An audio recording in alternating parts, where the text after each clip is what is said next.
আসসালামু আলাইকুম। আজ ৭ ডিসেম্বর ২০২৫ খ্রিস্টাব্দ, ২২ অগ্রহায়ণ ১৪৩২ বঙ্গাব্দ, ১৫ জামাদিউস সানি ১৪৪৭ ইসরি, রবিবার। সংবাদ পাঠ করছি মনির হোসেন কামাল। প্রথমেই শুনবেন সংবাদ শিরোনাম। নির্বাচন হতে পারে ১২ ফেব্রুয়ারি। বরগুনায় চলছে পুলিশের নির্বাচনকালীন প্রশিক্ষণ। ৫ ইসলামী ব্যাংকের টাকা পাবেন গ্রাহকরা। রংপুরে মুক্তিযোদ্ধা ও তার স্ত্রীকে গলা কেটে হত্যা। যশোরে ছুরিকাঘাতে যুবক খুন। সড়ক দুর্ঘটনায় স্বামী নিহত, স্ত্রী হাসপাতালে। বরগুনায় নতুন করে ডেঙ্গুতে আক্রান্ত আরও ১৬। মাইকিংয়ে রেকর্ড করা হয় লোকবেতারে। শুনলেন সংবাদ শিরোনাম, এবার বিস্তারিত। নির্বাচনের ট্রেন ছুটছে দ্রুত গতিতে। নির্বাচনের সার্বিক প্রস্তুতি সম্পন্নের পর প্রথা অনুযায়ী তফসিল ঘোষণার আগে আগামী ১০ ডিসেম্বর প্রেসিডেন্ট মোহাম্মদ শাহাবুদ্দিনের সঙ্গে বঙ্গভবনে সাক্ষাৎ করবেন প্রধান নির্বাচন কমিশনার। পরের দিন ১১ ডিসেম্বর ত্রয়োদশ জাতীয় সংসদ নির্বাচন ও গণভোটের তফসিল ঘোষণা করা হতে পারে।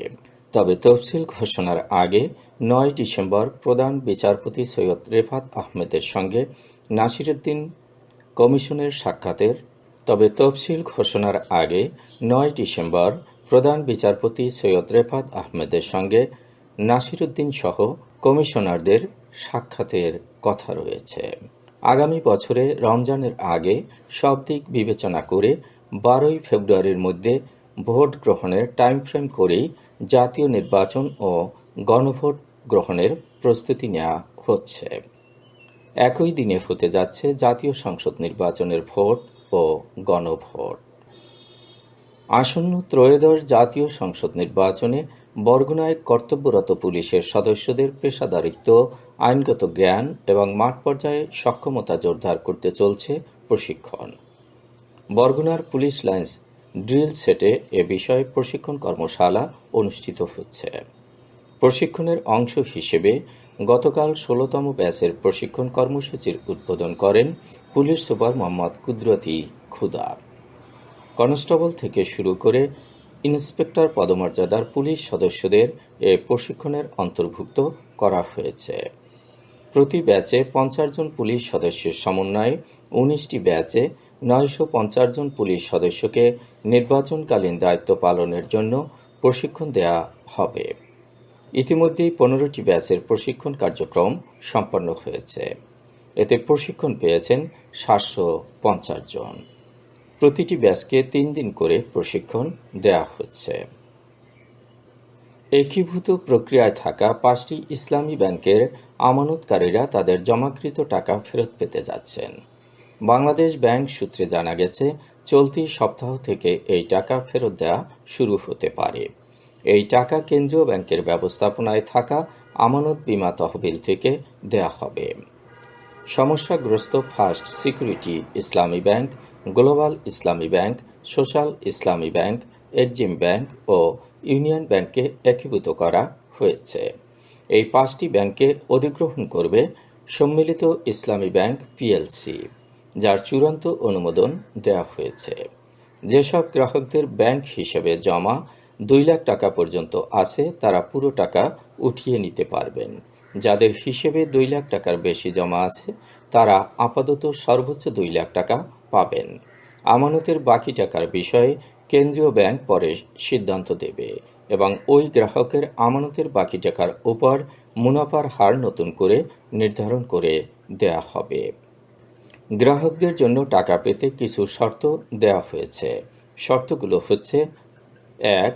একজন নাগরিকের এক ব্যাংকে একাধিক হিসাব থাকলেও শুধু একটি হিসাবের বিপরীতে টাকা পাবেন। এর জন্য জাতীয় পরিচয়পত্রের বিপরীতে তার নামে হিসাব থাকতে হবে। ২.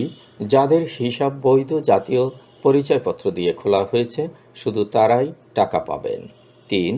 একজন নাগরিকের যদি ৫টি ব্যাংকের ৫টি আলাদা হিসাব থাকে, তবে তিনি প্রতিটি হিসাবের বিপরীতেই টাকা পাবেন।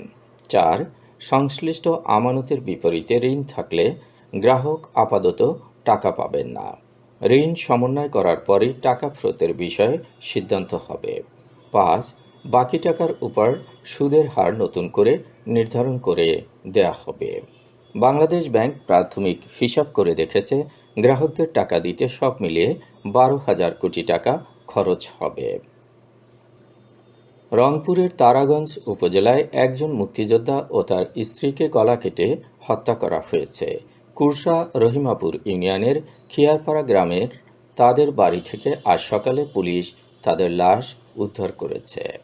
মুক্তিযোদ্ধা যোগেশ চন্দ্র রায় স্থানীয় চাকলা প্রাথমিক বিদ্যালয়ের সাবেক প্রধান শিক্ষক।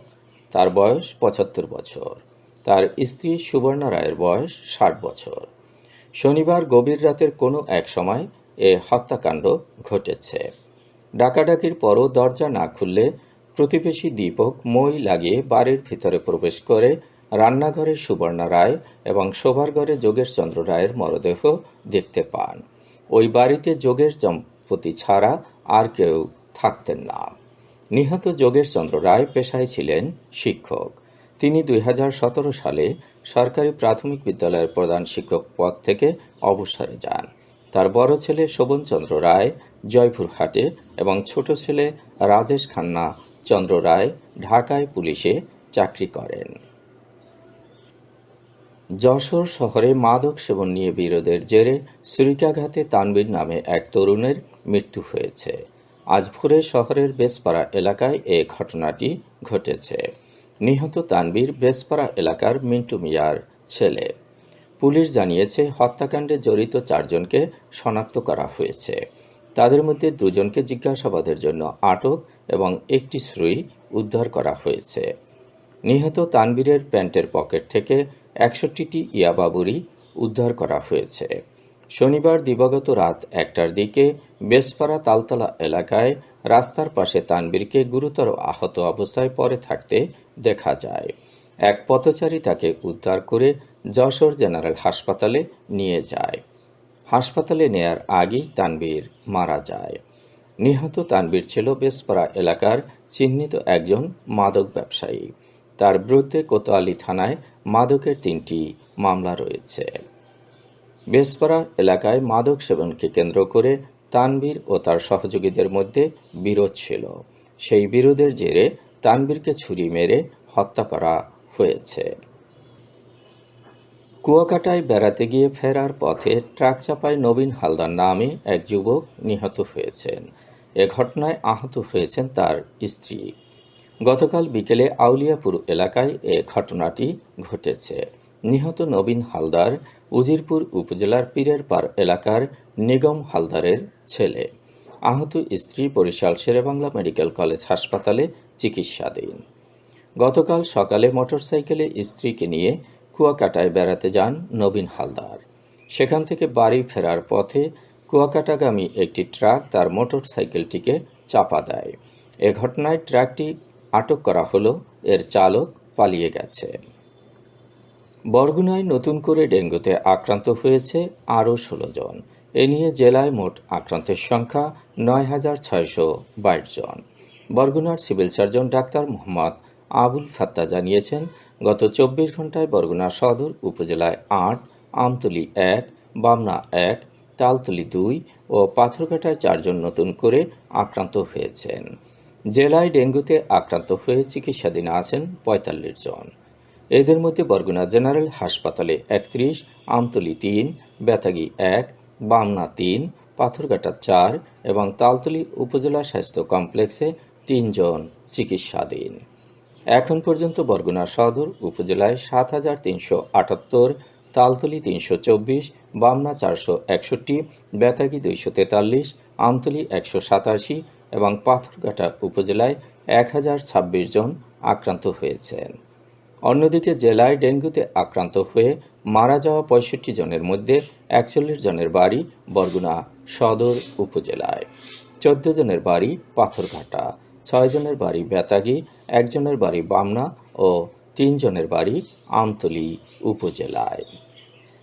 মাইকিংয়ের রেকর্ড করা হয় লোকবেতারে। সুমধুর ও সুস্পষ্ট কণ্ঠে মাইকিংয়ের জন্য লোকবেতারের বিকল্প নেই। লোকবেতারের সাউন্ডপ্রুফ স্টুডিওতে করা হচ্ছে গান ও নাটকের রেকর্ড। সেই সাথে লোকবেতারে নামমাত্র টাকায় প্রচার করা হচ্ছে বিজ্ঞাপন। 15 সেকেন্ডের বিজ্ঞাপন প্রচারিত হচ্ছে মাত্র 500 টাকায়। 30 সেকেন্ডের বিজ্ঞাপন 1000 টাকা, 45 সেকেন্ডের বিজ্ঞাপন 1500 টাকা আর 1 মিনিটের বিজ্ঞাপন প্রচার করা হয় মাত্র 2000 টাকায়। নির্ধারিত টাকার বিনিময়ে প্রতিদিন কমপক্ষে 5 বার করে পুরো 1 মাস বিজ্ঞাপন প্রচার করা হবে।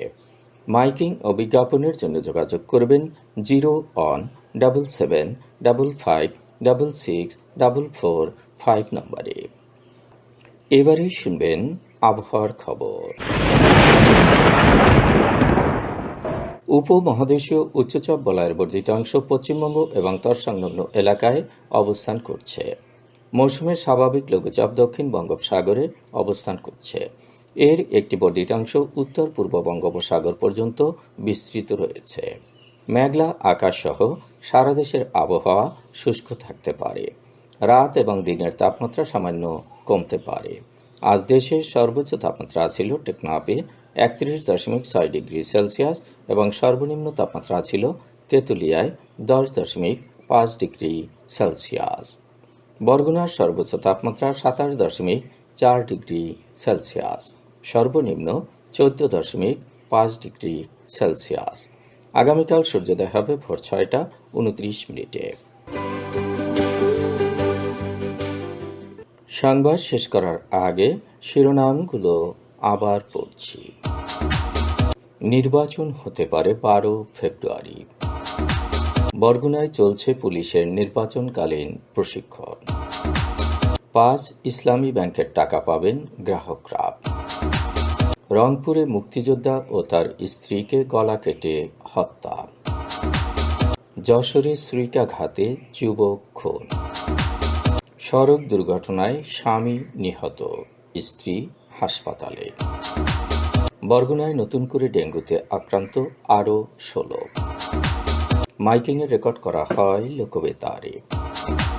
শুনলেন সংবাদ শিরোনাম, এবার বিস্তারিত। সংবাদ শেষ করার আগে জানিয়ে দিচ্ছি লোকবেতারে সংবাদ জানানোর মোবাইল নম্বর।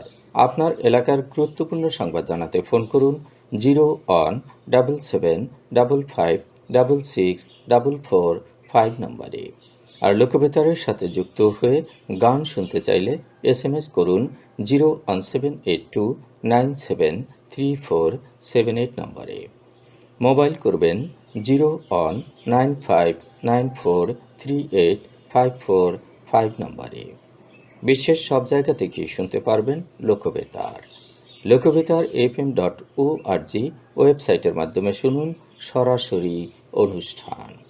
সংবাদ পাঠ এখানেই শেষ করছি।